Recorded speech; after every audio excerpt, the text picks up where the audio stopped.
Oke, kita lanjutkan. Kalau di video yang pertama kita sudah tahu indeks angka relatif itu untuk satu jenis. Kalau di sini indeks agregat ini bermakna agregat. Berarti dia bisa untuk menghitung beberapa jenis barang. Gitu. Nah, ini masih dalam lingkupnya indeks tidak tertimbang. Artinya di video kemarin sudah saya jelaskan bahwa ini bermakna belum memasukkan faktor-faktor yang mempengaruhi naik turunnya angka indeks. Nah, indeks agregat ini berarti dia bisa digunakan untuk menghitung beberapa jenis barang sekaligus. Nah, contohnya ini ada indeks harga 9 macam bahan pokok, indeks impor Indonesia, indeks ekspor. Nah, ini kan beberapa jenis barang. Jadi nggak cuman satu jenis. Kalau tadi di contoh yang angka relatif ya, angka indeks relatif itu untuk satu jenis barang. Contohnya tadi adalah beras ya. Nah, kalau di sini bisa beberapa jenis barang, namun dia mensyaratkan untuk indeks agregat tidak tertimbang itu unit yang digunakan satuannya harus sama. Jadi kalau misalnya barang itu dia kalau satuannya kilo ya kilo, liter ya liter, unit ya unit gitu. Jadi semuanya harus sama. Nah, itu adalah syarat untuk menghitung indeks agregat. Nah, ini langsung aja ke rumus. Rumusnya masih sama seperti di angka indeks relatif kemarin. Cuma di sini kan agregat berarti yang diambil adalah sigmanya atau keseluruhan jumlahnya. Nah, di sini contoh langsung ke contoh soal. Nah, karena ini indeks agregat, di sini bisa digunakan beberapa jenis barang. Di sini ada daging sapi, ada daging kambing, ada daging ayam. Nah, ini jenisnya beda. Tapi yang disyaratkan untuk indeks tidak tertimbang adalah satuannya. Satuannya di sini harus sama, yaitu kilogram semua. Nah, setelah itu kita pengen tahu nih, di sini di soal disuruh menghitung bahwa indeks harga agregat tak tertimbang untuk tahun 2011 itu berapa dibandingkan dengan tahun 2010. Nah, sehingga current period waktu sekarangnya yaitu tahun 2011 dan base periodnya berarti waktu ke nolnya tahun 2010. Nah, ini kita pengen tahu indeks produksinya, kuantitas. Nah, ini datanya. Nah, kita bisa menghitungnya dengan cara menambahkan angkanya dulu semuanya.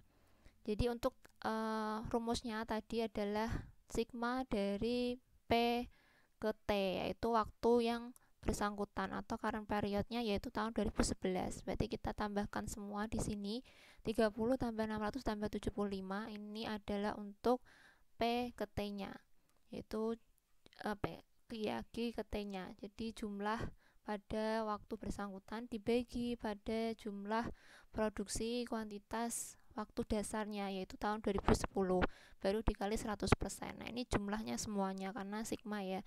Di jumlah kemudian ini sudah dibagi dikali 100% diperolehlah angka indeks kuantitasnya yaitu 123,68%. Berarti maknanya apa? Kalau dikurangi 100 dikurangi 100 berarti angkanya menjadi positif. Positif itu bermakna menjadi naik. Berarti jenis bahan makanan daging ini tadi ya keseluruhan ada daging sapi, kambing dan ayam itu dilihat dari kuantitasnya pada tahun 2011 itu naik 23,68% dibandingkan pada tahun sebelumnya yaitu tahun 2010 gitu karena angkanya di sini positif. Kemudian kita mengenal lagi indeks yang ketiga, ada indeks rata-rata harga relatif. Nah, ini masih dalam ruang indeks tidak tertimbang. Jadi kita mengenal ada indeks angka relatif, ada indeks agregat, ada indeks rata-rata harga relatif. Jadi karena ini rata-rata berarti kita lihat dari segi rata-ratanya. Nah, di sini rumusnya yaitu sigma P ke T bagi P ke 0 dikali 100% dibagi N-nya. Nah, karena di sini kita rata-rata, maka kita bagi N-nya. Nah, di sini ada contoh, ini contoh yang sama dengan indeks agregat, cuman karena kita pengen tahu indeks rata-ratanya berapa, kita hitung saja indeks rata-ratanya menggunakan rumus tadi.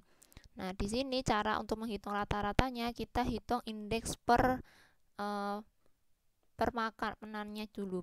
Jadi per jenis bahan makanannya. Di sini tadi sesuai dengan rumus pada indeks angka relatif. Di sini berarti tahun sekarang 30 dibagi tahun sebelumnya 20 dikali 100%, 150%. Nah, ini tuh berarti bermakna angka relatif ya.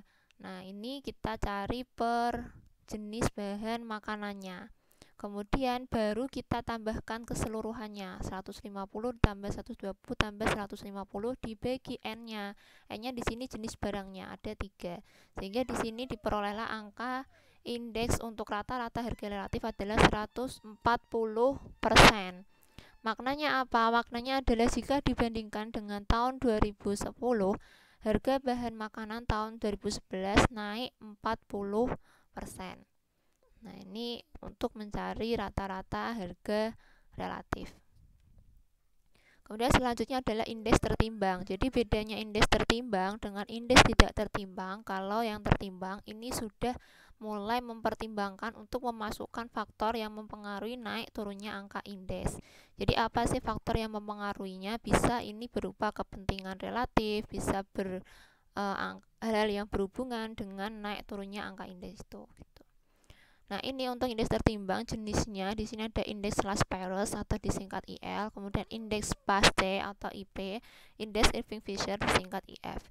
Nah, rumusnya untuk IL di sini adalah sigma dari harga P ya, harga pada waktu yang bersangkutan T dikali dengan Q berarti kuantitas ke 0 berarti kuantitas pada waktu dasar dibagi dengan sigma perkalian dari harga pada waktu dasar dikali Q kuantitas atau produksi pada waktu dasar gitu. Jadi kita masih ingat T itu untuk waktu yang bersangkutan atau current period dan 0 itu berarti waktu dasar.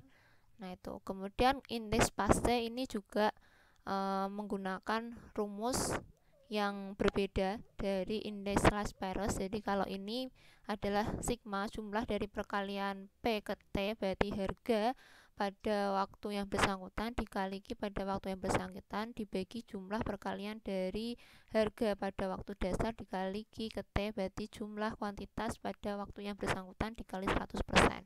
Nah, yang terakhir adalah indeks Irving-Fisher. Rumusnya adalah akar dari perkalian IL dan IP. Nah, ini sebenarnya 3 indeks ini itu sama, jadi bisa dipilih salah satu. Caranya berbeda, tapi angka yang dihasilkan nanti tidak jauh berbeda, sehingga indeks ini sebenarnya bisa dipilih salah satu aja. Nah, ini adalah opsi beberapa indeks yang mencerminkan indeks tertimbang. Nah, di sini kelebihan untuk indeks tertimbang, dia bisa digunakan untuk menghitung berbagai jenis barang dengan satuan yang berbeda. Nah, itu salah satu keunggulannya dibandingkan indeks tidak tertimbang kemarin ketika kita membahas untuk indeks agregat. Nah, di sini ada data untuk jenis barangnya, ada daging, pakaian, telur, minyak, gula. Nah, ini satuannya beda-beda, ada kilo, ada kodi, ada liter. Kemudian di sini ada data produksi. Produksinya tahun 2010 dan 2011, harganya juga sama 2010 dan 2011. Berarti ini waktu sekarangnya, current periodnya, waktu ke T-nya berarti tahun 2011 dan waktu base periodnya atau waktu dasarnya adalah tahun 2010. Nah, kita pengen tahu nih angka indeksnya itu berapa sih tahun 2011 dibandingkan tahun 2010, mengalami kenaikan atau penurunan baik pada indeks harga atau dan juga indeks produksi. Nah, ini kita bisa lihat di sini karena kita butuh rumus untuk mengalihkan P ke T dikali Q ke 0 sigmanya, kemudian dibagi P ke 0 kali Q ke 0 sigmanya, sehingga kita berikan tanda supaya mempermudah kita dalam menghitung. Tadi untuk produksi berarti ini adalah Q ya, Q, ini adalah Q ke 0, ini adalah Q ke T, dan harga berarti ini adalah P ke 0 dan ini adalah P ke T. Nah, ini adalah caranya ya, berarti jumlahnya ini yang kita masukkan ke dalam rumus. Nah, ini angka yang dihasilkan itu sama, kurang lebih mendekati angkanya 103 semua, hanya angka desimalnya saja.